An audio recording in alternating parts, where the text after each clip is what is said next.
Toffoli into the middle. Armia back to the point. Edmondson, a drive, rebound in front. Toffoli, another chance in front. Campbell's down. Kotkaniemi scores. I said Anderson. It's not Frederick Anderson. It's Jack Campbell. Kotkaniemi, 1-0 Montreal. Third shot of the game here for the Habs. Two great swings by the Leafs on Carey Price. But this time around, it's Edmondson. He gets the shot on. 2 rebounds, one by Toffoli, one by Armia, and eventually Kotkaniemi gets it to go as Campbell is down and out. The Leafs just completely collapse and they can't locate the puck. So guess who is right there on the doorstep to get it back in? It's Kotkaniemi, man. Playoff Kotkaniemi is back, Nixon says in the chat. Playoff KK is back. Look at that. He's got the 4 up there. Beautiful, beautiful, beautiful showcase right there for Kotkaniemi. 1-0 Montreal, 8 minutes into the game. Deflects back a second time. Here's Arturi Lehkonen, tries to wrap it around the net. Sherratt lost a handle, chance in front, and Spezza scores! It's 1-1 off of Jason Spezza's crazy Toronto play. He ends up with the shot in front after the Maple Leafs cycle it around for what seemed like a minute and a half. Really good Toronto offense there. Ties the game up at 1. Who else but Jason Spezza, man? Holy. What a crazy play right there. You can see that. Simmons was going to pick it up, but Spezza just said, no, I'm picking it up, man. And I think that's why the shot beat Carey Price, because Carey Price, he was seeing Simmons pick that up. He thought that it was going to be a Simmons shot. So when Spezza comes in with speed instead, picks up the puck, and moves the shooting lane over to the side, it confuses Carey Price, and he can't make the save. 1-1 hockey game here. 7:23 to go in the first period, as Toronto ties things up. Deneau will circle back over onto the other side, but the Leafs play it over to Matthews. Here comes Auston. Out to the side. Hall with a chance. Matthews scores! Auston Matthews! Hit him with the 4 like Auston Matthews. Okay, no, it's only 1. But yeah, he gives the Leafs the go-ahead goal. It's 2-1 Toronto. Not really the best power play here. 43 seconds to go. Here's Matthews over to Marner. Oh, I had to take it off the skate. A one-timer. They score! Who is that? A blast from Rasmus Sandin. Makes up for the shorthanded Byron goal the other night. Scores himself a great one from Matthews and Marner here. Oh my god, they're challenging it for goalie interference. Oh boy. You see, I don't know, because in my opinion, I don't think the way the Leafs guy was touching Carey Price inhibited his ability to make the save. That's Joe Thornton in front. I don't think, just from the replays here, I don't think that would have caused him to not make the save. I think he just got beat. I don't know if they're gonna win that challenge, man, personally speaking. Yeah, good goal, okay. Yeah, like, my gosh. Now what's the Canadiens' fate now? Are they short-handed again, or what? Wayne Simmons now goes over to Nylander. And yes, I did see the slash by Duclair. There's a shot made off the post. Nylander rebound, and he scores. 4-1 Toronto on yet another power play chance for the Leafs. But this game has been Toronto's. It's been Toronto, Toronto, Toronto. Even in the first period when it was 1-1, it could have been like 3 or 4-1 Toronto. Because they've just been going out there. They want to win for their captain.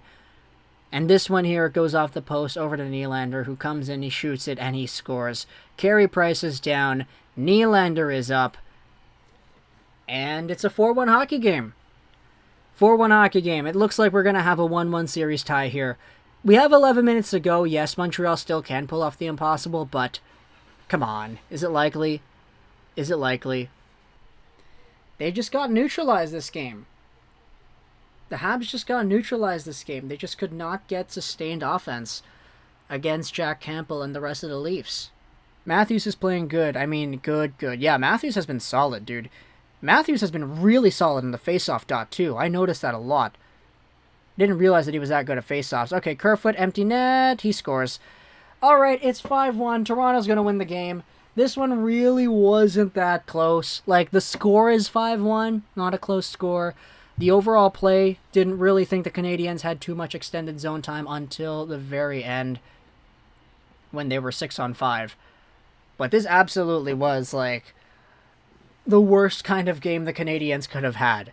They relied on Carey Price a ton. He was so good despite the fact that he let in 4 goals. There were so many key saves that Carey Price made. I do think that we need to see a change in the next game. We need to see a Cole Caulfield enter. This team cannot score any goals. Kotkaniemi got on the board, yes. But this team cannot score any goals. They cannot sustain any pressure until they're at 6-on-5. You know? Like, they need that empty net to go out there and actually get some pressure. Toronto just really brought their A-game here today. You know they want to win it for their captain. They're doing that right here. It's a tie series, 1-1. And we'll see what Cole Caulfield does when he enters the lineup in game number 3. So, thank you to those who have been hanging out with us here in the stream. Oh, man. Oh, we have a big scrum going on afterwards. What's going on here? Pierre Engvall, Galchenyuk, Byron, all involved on the boards. These late-game shenanigans, man, really getting out of hand.